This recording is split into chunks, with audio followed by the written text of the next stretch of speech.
Phil lost 3 kilos in the last 3 days. So for most of us here, obviously, it would be a good news. But for Phil, and a professional football player is not as good.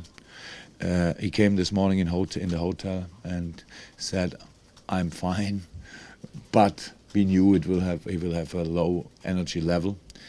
It was, I would say, full enough for 30 minutes.